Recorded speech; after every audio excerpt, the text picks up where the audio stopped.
Hello? I heard a voice the moment I looked up.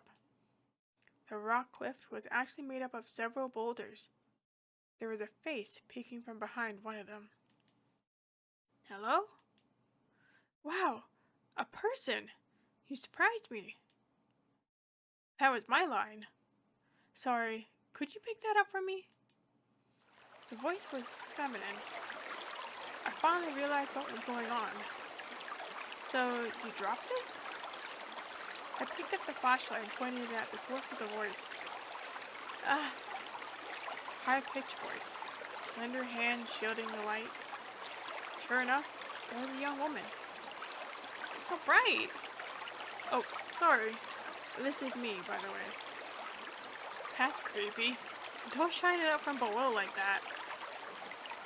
I'm actually a bit lost. I think a bit is something of an understatement then. Yeah, thought as much. Is this a settlement? That's a difficult question. Can you help me out at least? Help? I just need a place to hide from the rain and wild animals. That's all. Standing on a boulder, the young woman made a pensive face. Wanna come to my place? And that was the conclusion she'd arrived at. Her face told me she was 100% serious. Place. My place. By that, she surely meant a house. A settlement. Can I? I know I asked for help and all that, but I'm actually desperate enough to not hold myself back. Huh? As a man? Yes. I mean, no. As a living being. I spent the last few hours aimlessly driving around only to fall off my bike. I'm dead tired and at my wit's end here. Oh dear. Then what kind of living being would I be if I just abandoned you? And so, I was saved. Oh, the beauty of living beings looking out for each other. Anyway, your hand, please? You can't climb up on your own, yeah? True. Honestly, I didn't even realize I'd have to. Meeting another person filled me with relief, which was followed by a sudden wave of fatigue. It wasn't crippling, though. She extended her left hand, so I grabbed her with my own left. Her slender fingers were stronger than expected. The girl's name was Chiemi Serizawa. I asked her she was related to the Shinsengumi guy, but she said that her family just adopted the name at some point in the Meiji period.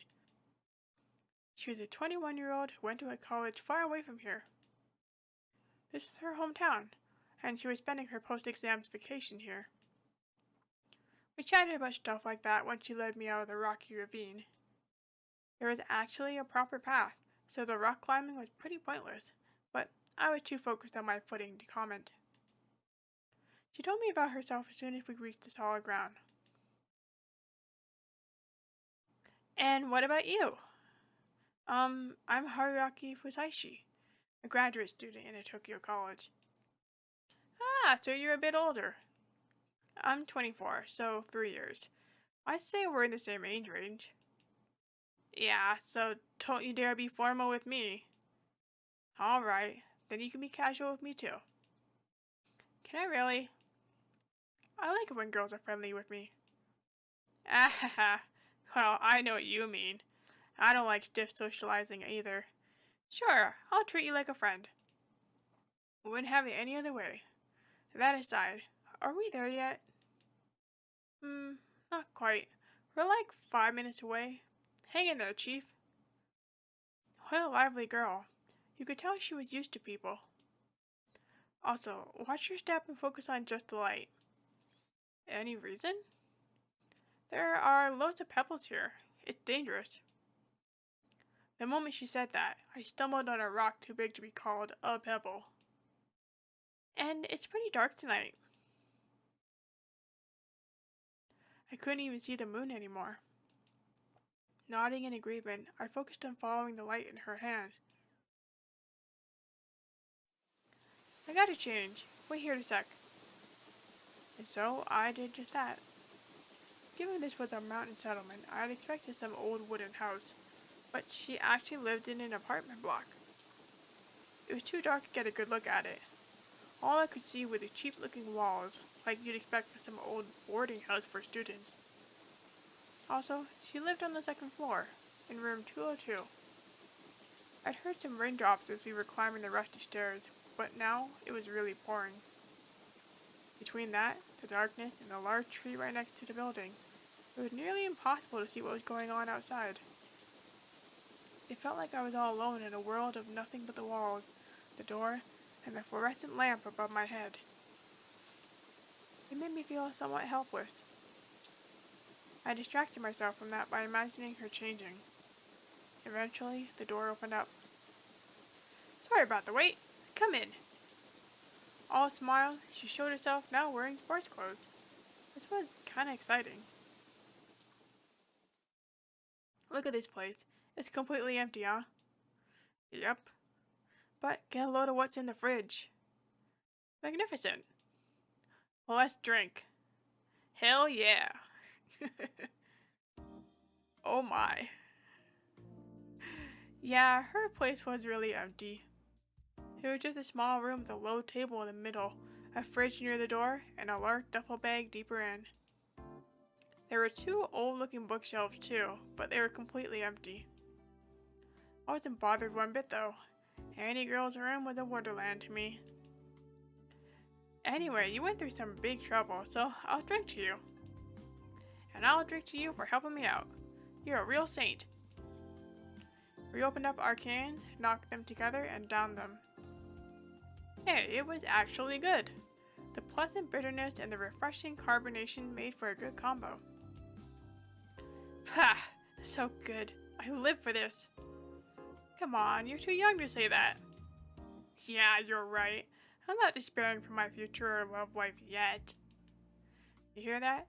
That's the sound of job hunting. It's a coming here fast. No, don't say that. You'll ruin my beer. She laughed and took a huge sip. It was pretty clear she could hold her drink. That aside, something really bothered me. This might be a bit late for this, but can I ask you something? Go ahead. Her cheeks were already red. Maybe she didn't handle her liquor as well as I thought. She had a well-featured face, and I didn't think it was wrong to consider her beautiful. Sure, her clothes weren't the least bit sexy, but I could tell she had some makeup on. To you, I'm just some stranger who says he's lost, right? Yep. And you yourself are a young woman who invited that stranger into an enclosed space and started getting drunk. Ah. Don't you think this is dangerous? She kept gulping the drink even as she formulated a response. The very fact that I could just watch her do that made this a pretty risky situation, and yet, I wouldn't say so. But, time for a Chiemi Sarazawa quiz. Yay! Here's the question. My virginity is threatened, yet I don't feel like I'm in danger. Why? What a fun girl. This only made me like her more, increasing the danger even further. Am I allowed to ask questions?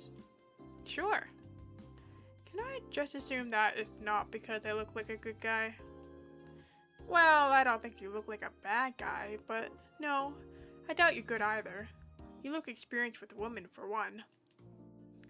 That unintentional compliment showed that she actually did see me as a potential danger. There are 2 types of answers to this. Either you expect nothing bad to happen, but wouldn't be bothered if it did, or you actually want something to happen. I can think of several situations for that former. For example, you're actually on the edge and don't care about what happens. Or maybe you're just confident you can defend yourself. Maybe you know martial arts and can easily kick my ass. Whoa, so logical. Let me guess, you're a scientist. Well, I guess you could say that. Now for the latter. If you intend for something to happen, then I'm a thirsty perv or something. Wow, talk about not mincing words. I blame the booze. So what else is there? Indeed, what other reason could a woman have to bring a stranger to her home? It would surely be something non-standard, like you want to use me somehow. For example, setting me up as an alibi. I could be useful to you by attesting that you were here. Whoa, that's so shrewd. Or maybe you're a serial killer who brought me here just to get me drunk and kill me. Whoa, so I'm some evil mountain witch now. Sounds great. I'll kill you real good. Blush, blush. What kind of sound effect was that? By the way, you forgot another case. I did? Yep. I could be just a really good person who simply wants to help you. Was it time for me to be ashamed of my filthy mind? But wait, is that really important enough to risk being assaulted? Oh, so you're thinking of assaulting me? I'm just talking in general. You know, the cliche scenario. She stopped talking and turned red. It was so cute, I thought she was actually doing it on purpose. Man, was she drunk. And we were just on our second can. Then how about this? If I don't let you stay here, something even worse would happen, and I'd feel real bad. Care to elaborate? There's some scary wild animals around here. You might have gotten torn up and eaten. That have left a bad taste in my mouth, so I figured I'd just let you stay here instead. I see. So you're balancing risk and goodwill. Didn't expect that. Really now, you got any idea how much of a bad guy you seem now? Huh? I do. I mean, you assumed I was a thirsty perv, a serial killer, or needed an alibi before considering I was just a nice person. You're the one who brought up the perv thing. Details. So, what's the right answer? Huh? We're not just messing around? Get it right, and I'm giving you a nice present. Get it wrong, and you're dead. Blush, blush. Seriously? Oh boy. Oh no! I think it's you feel guilty if you let me die. Ding ding ding! You're right. Oh cool. Well, I wasn't joking when I said this area is dangerous. There's deer, boars, wild dogs, and bears. I actually saw deer and boars myself, but bears? Yep, moon bears. Though they aren't big, but they do attack. It's pretty dangerous out there. More like drop bears. That's just wild. But there's something even worse. What? Worse than bears? Snakes, monkeys, crows, spiders. Huh? Were they venomous or something? I really doubted that.